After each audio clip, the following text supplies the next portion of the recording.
நம்முடைய 5வது கருத்தரங்கத்திற்கு சின்னாலப்பட்டியிலிருந்து வந்திருக்கும் சிவசுப்பிரமணிய ஐயா அர்த்த திரிகோணத்தை பற்றி பேச வர்றாரு. ஐயா வாங்க ஐயா.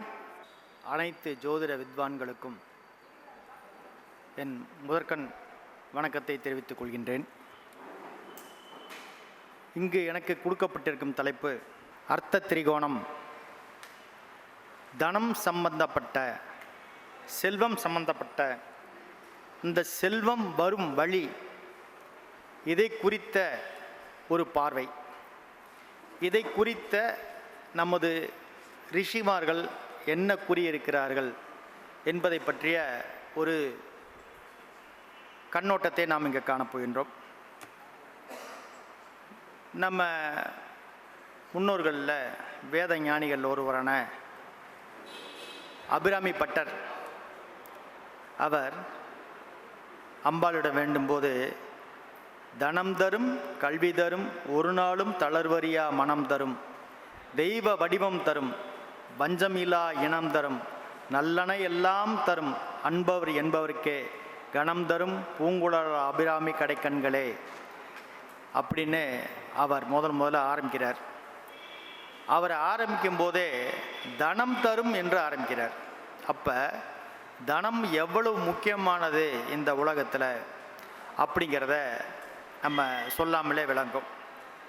அப்போ நம்ம தனத்தை பற்றி, தனம் தரும் வழிகள், அது எந்தெந்த பாவங்கள் தனத்தை நமக்கு தருது, அது எப்படி தருது அப்படிங்கிறத நம்ம ஆராய்ச்சி பண்ணும்போது வேத ஜோதிடத்தில் 3 பாவங்களை முக்கியமாக குறிப்பிடுகிறாங்க. அதுக்கு பேர் அர்த்த திரிகோணம். அர்த்தம்னா பொருள், செல்வம். அந்த அர்த்த திரிகோணத்தை பற்றி நம்ம பேசுகிறோம். அந்த அர்த்த திரிகோணம் எது எதுன்னு பார்த்தோம்னா 2ஆம் இடம், 6ஆம் இடம், 10ஆம் இடம். அப்போ இந்த 2, 6, 10ஆம் இடங்கள் அர்த்த திரிகோணங்கள். அது பணம் வரும் இடங்கள். பணம் எந்தெந்த இடத்துலேருந்து வருது, அது எந்தெந்த ரூட்டில் வருது அப்படிங்கிறத பற்றி அதில் ஒரு குறிப்பு இருக்குது. அப்போ அந்த ரூட்டை பார்க்கும் பொழுது நம்ம எல்லாரும் என்ன பண்ணுறோம்னா, லக்னத்திற்கு 2ஆம் இடம், லக்னத்துக்கு 2ஆம் இடத்த அதிபதி வைத்தே நம்ம பணத்தை எப்படி வரும் அப்படிங்கிறத நம்ம கணக்கு போடுறோம். சில நேரங்களில் என்ன, பெரும்பாலான நேரங்களில் அது மிஸ் ஆகுது. காரணம் என்னன்னா, பணம் வரும் வழியை பற்றி பெரியவங்க லக்னத்துக்கு 2 மட்டும் சொல்லலை, சந்திரனுக்கு 2ஆம் இடத்தையும் குறிப்பிட்டிருக்கிறாங்க. அதே போல் தனக்காரகனாக இருக்கக்கூடிய குருவுக்கு 2ஆம் இடத்தையும் குறிப்பிட்டிருக்காங்க. அதை புலிப்பாணி முனிவர் அழகாக கொடுத்துருக்காருங்க. மலைக்கு தனம், மறைக்கு தனம், மதிக்கு தனம், கேந்தரிக்கில் தனவான். எப்படி சொல்கிறார் பாருங்க.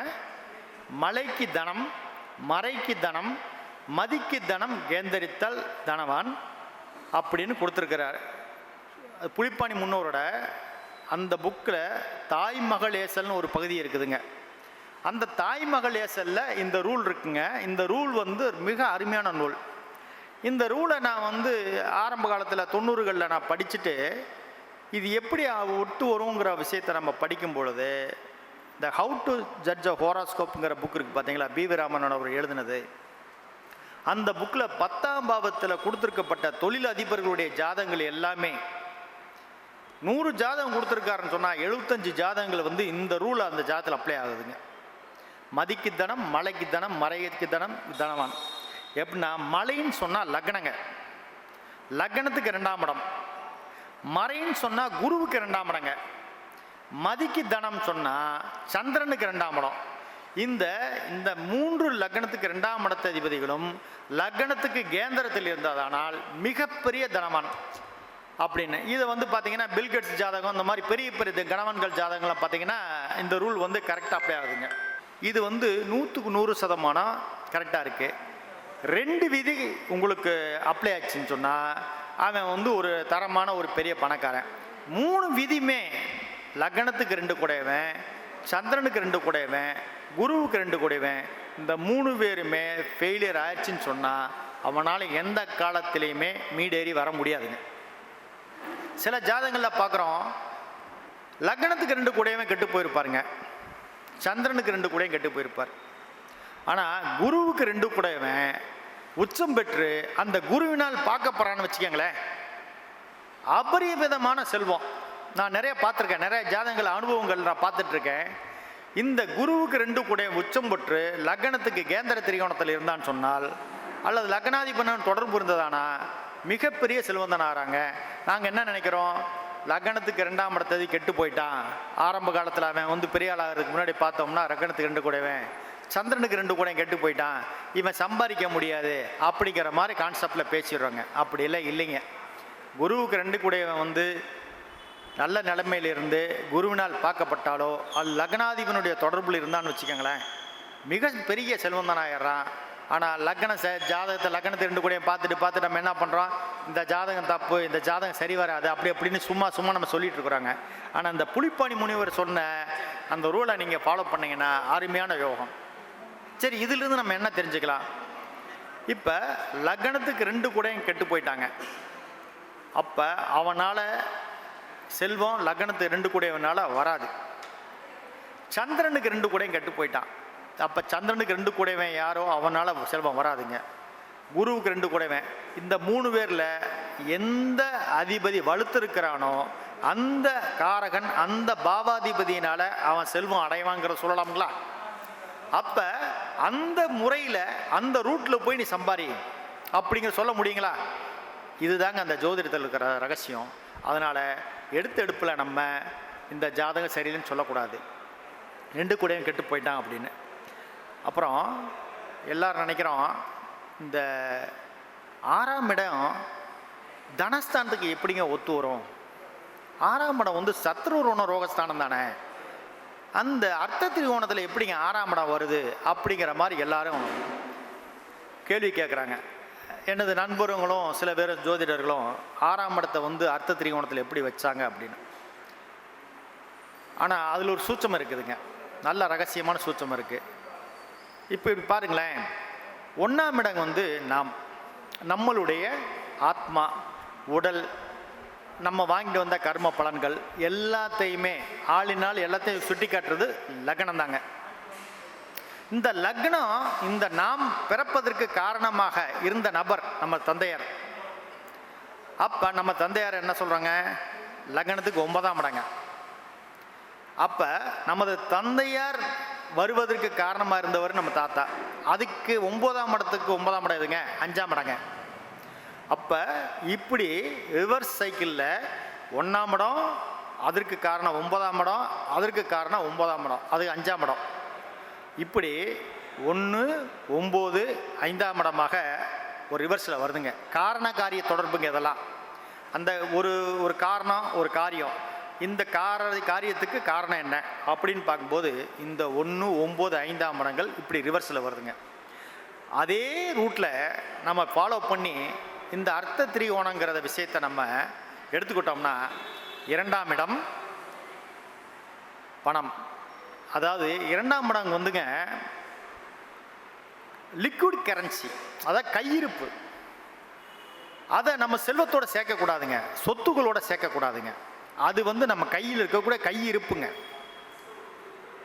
இப்போ இந்த கையிருப்பு பணம் வரணும்னு சொன்னால் எப்படி நாம் வர்றதுக்கு நம்ம தந்தையார் காரணம் இருந்தாரோ, அதுபோல் 2ஆம் இடத்திற்கு 9ஆம் இடமான 10ஆம் இடங்க. நம்ம தொழில் எந்த அளவுக்கு கரெக்டாக இருக்குது, நம்ம எந்த அளவுக்கு தொழிலை கரெக்டாக செய்கிறோங்கிற பொறுத்து தாங்க அந்த 2ஆம் இடம் லிக்விட் கரன்சி வருது. அந்த கையிருப்பு பணம் வரும் பொழுது அது சேமிப்பாக மாறுகிறது வேற இடங்க. அந்த லிக்விட் கரன்சி வர்றதுக்கு அந்த 10ஆம் இடம் தொழில்காரகன், தொழில் காரணமாகுதுங்க. அந்த தொழிலுக்கு 9ஆம் இடமாக இருக்கக்கூடிய 6ஆம் இடம் இருக்குது பார்த்தீங்களா, எதிரி ஸ்தானம்னு சொல்கிறோம். ஆனால் அங்கேருந்து தாங்க நம்ம பணம் வர்ற வழியே நம்ம அங்கே தாங்க இருக்குது, 6ஆம் இடத்துல தாங்க இருக்குது. 6ஆம் இடம் சத்ரு ருண ரோகஸ்தானம்னு சொல்கிறோம். 6ஆம் இடத்துலேருந்து தான் எந்த இடத்துலேருந்து இவனுக்கு பணம் வரப்போகுது அப்படிங்கிறத சுட்டி காட்டுற ஒரு சூட்சும ரூல் அங்கே தாங்க இருக்குது. இப்போ உங்களுக்கு எளிமையாக புரிகிற மாதிரி இருக்குன்னா ஒரு விஷயத்தை நம்ம கொஞ்சம் பேசலாங்க. எப்படி பேசலான்னு சொன்னால், இப்போ அரசியல் எடுத்துக்கலாம், அதான் ஈஸியாக கொஞ்சம் புரியும். இப்போ தமிழ்நாடு வேணாம், சென்ட்ரல் கவர்மெண்ட் எடுத்துக்கலாங்க. நம்ம பிரதமர் மோடி ஐயா ஜெயிச்சு வந்தார். யாருக்கிட்ட இருந்துதாங்க அந்த ஆட்சியை அவர் கைப்பற்றினார்? தன்னுடைய எதிரியா இருக்கக்கூடிய காங்கிரஸ் கிட்ட இருந்து தாங்க அவர் ஆட்சியை கைப்பற்றினார். அப்போ யார்கிட்ட இருந்து தாங்க அவர் அந்த ஆட்சியை, அந்த லாபத்தை அடைஞ்சார்? தன்னுடைய எதிரிகிட்ட இருந்தாங்க. இப்போ இந்த மோடி சர்க்கார்கிட்ட இருந்து காங்கிரஸ் அவர்கிட்ட இருந்து ஆட்சியை பிடிக்க நினைக்குதுங்க. யாரா நினைக்குதுங்க? காங்கிரஸ் கவர்மெண்ட் மோடியை எதிரியாக தாங்க நினைக்குது. அப்போ ஒவ்வொரு பொருளும் ஒவ்வொரு செயலும் வெற்றி பெறுகிறோம். அப்போ ஜெயிப்பு வெற்றி அப்படிங்கும்போது யார்கிட்ட இருந்தாங்க ஜெயிக்க முடியும்? எதிரிகிட்ட இருந்தாங்க ஜெயிக்க முடியும். நம்ம எதிரிகிட்ட நம்ம வாழ்ந்து காட்டணுன்றோம் இல்லையா? அப்போ எதிரிகிட்ட இருந்தால் நம்ம வாழ்ந்து காட்டணும்னு நினைக்கிறோம். அப்போ யார்கிட்ட வாழ்ந்து காட்டணும்? யார்கிட்ட இருந்து நம்ம செல்வத்தை அடையணும்? யார்கிட்ட இருந்து சொத்தை அடையணும்? யார்கிட்ட இருந்து ராஜ்யத்தை அடையணும்? யார் நமக்கு முன்னாடி இருக்கா? யார்கிட்ட இருந்து நம்ம பணம் வரும்? யார்கிட்ட இருந்து சொத்து வரும்? யார்கிட்ட இருந்து ராஜ்யம் வரும்? இப்படி எல்லாத்தையும் குறிப்பிடுற ஸ்தானம் என்னதுங்க? எதிரி ஸ்தானமாக இருக்கக்கூடிய சத்ருஸ்தானமாக 6ஆம் இடம் தாங்க. இது சத்ரு, ருணம், ரோகம், இது ஆகாது ஆகாதுன்னு சொல்கிறது நடைமுறைக்கு சாத்தியமில்லாத ஒரு விஷயங்க. அதனால் 6ஆம் இடத்தை சத்ருஸ்தானம் அப்படின்னு ஒதுக்கி வைக்கிற தப்புங்க. நமக்கு எங்கேருந்து பணம் வரப்போகுது, எங்கேருந்து நமக்கு சொத்து வரப்போகுது, எங்கேருந்து ஆட்சி வரப்போகுது, எங்கேருந்து நமக்கு கௌரவம் வரப்போகுது, எங்கேருந்து சகல விதமான சௌபாகியங்களை வரப்போகுது அப்படிங்கிற சுட்டி காட்டுற மூலஸ்தானம் எதுன்னு பார்த்தீங்கன்னா 6ஆம் இடம் தாங்க. எல்லா ஜோதிடர்களும் அந்த 6ஆம் இடத்தை மறைவு ஸ்தானம், மறைவு ஸ்தானம், மறைவு ஸ்தானம், அது சத்ரு ருணோகம் அப்படின்னு தப்பாக சொல்லி சொல்லி நல்ல ஜாதகத்தை கூட அவங்களுடைய முயற்சியை பூரா கெடுத்து குட்டிச்சவர் பண்ணுறாருங்க. 6ஆம் இடத்துல போய் மறைஞ்சிருச்சு. 6ஆம் இடத்துல மறைவுங்கிறது ஒன்றும் இல்லைங்க. என்னுடைய அனுபவத்தில் பார்த்தீங்கன்னா என் குருநாதர் சொன்ன விஷயங்களில் யோசனை பண்ணி பார்க்கும்போது மறைவுங்கிற ஒரு சப்ஜெக்ட்டுக்கு அது ஒரு யூஸ்லெஸ் சப்ஜெக்ட்டுங்க. அதே மாதிரி 8ஆம் இடமும் அதே மாதிரி தாங்க, 12ஆம் இடம் அதே மாதிரி தாங்க. அதில் ஒரு ப்ளஸ் பாயிண்ட் இருக்குதுங்க. அது எப்படி நம்ம அதுலேருந்து நம்ம எடுத்துக்கணுங்கிற விஷயத்தை நம்ம அதுக்கு முறையான ஆசிரியர் இல்லாதனால, முறையான அணுகுமுறை இல்லாதனால அதை நம்ம பிடிக்க முடியாமல் போயிடுச்சுங்க. அதனால் 6ஆம் இடம் சத்தியமாக சொல்கிறேங்க, அங்கே இருந்தாங்க பணம் வருது. இதே இது புலிபாணி முன்னோர் ஒன்று சொல்கிறாரு, கூறினன் ஆரோனும் மலைக்கிரண்டில் கொற்றவனுடைய எதிரியோட பொருளும் சேரும். என்ன சொல்கிறாரு?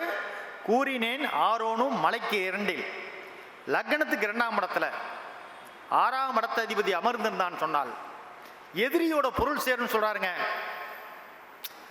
இப்போ நான் முன்னாடி சொன்ன விதி இங்கே ரூட்டா கரெக்டாக உட்காருதுங்களா? அப்போ 6ஆம் இடத்ததிபதி 2ஆம் இடத்துல உட்கார்ந்தான்னு சொன்னால் 6 கூட 2ல் போயிட்டான். அப்போ கொடிய பாதி 2ஆம் இடத்துல போயிட்டான். அப்போ இவனுக்கு செல்வாக்கு வராது, செல்வம் வராது அப்படின்னு சொல்கிறது எப்படிங்க நியாயம்? அப்போ இவர் அழகாக தெளிவாக சொல்லிட்டாரு, எதிரியோட பொருள் சேரும். அப்போ எதிரி யாரு? நம்மளுடைய தொழிலுக்கு ஆப்போசிட்டாக நிற்கிறவன் யாரு? அவனை ஜெயிக்கணும் அப்படின்னா 6ஆம் இடம் சுபமாக இருக்கணும், 6ஆம் இடத்ததிபதி நல்லவனாக இருக்கணும், 6ஆம் இடத்ததிபதி லக்னாதிபதிக்கு நட்பாக இருக்கணும். இந்த மாதிரி இருந்து அந்த ஜாத்துக்கு சப்போர்ட் பண்ணுறது மாதிரி இருந்துன்னு வச்சுக்கோங்களேன், டாப் லெவலில் போயிடுவாருங்க. நான் நிச்சயமாக பார்க்குறேன், நிறைய ஜாதகங்களில் இந்த ரூலை படித்தப்புறம் நிறைய ஜாதகங்களில் பார்த்தோம்னா அந்த மேலோட்டமாக பார்த்தோம்னா, இந்த கண்ணோட்டத்தில் இல்லாமல் பார்த்தோம்னா இது நமக்கு எப்படி பணம் வந்ததுங்கிற, சொத்து வந்ததுங்க ஒரு விஷயம் நமக்கு தெரியாமல் இருக்குதுங்க.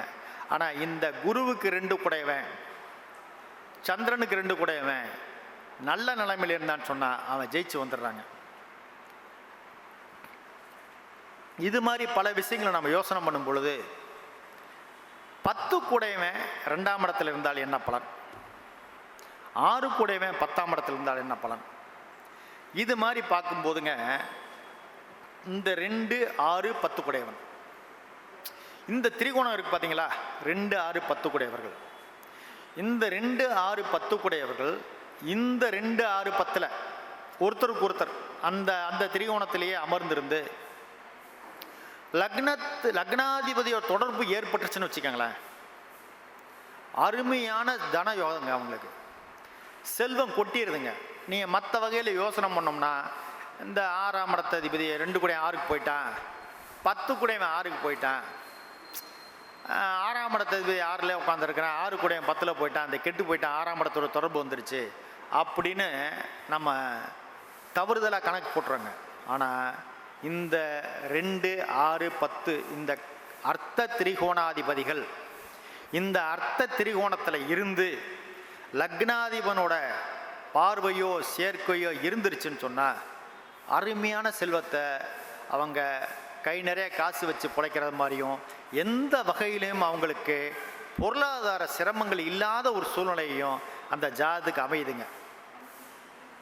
இப்படி இந்த மறைவு ஸ்தானங்களை பற்றி கவலைப்படாமல் 2, 6, 10 ஆங்கிற கண்ணோட்டத்தில் நீங்கள் பார்த்து அதனுடைய திரியோணங்களை நீங்கள் கவனித்து ஜோசின்னு சொன்னீங்கன்னா ஜெயிக்க முடியும்.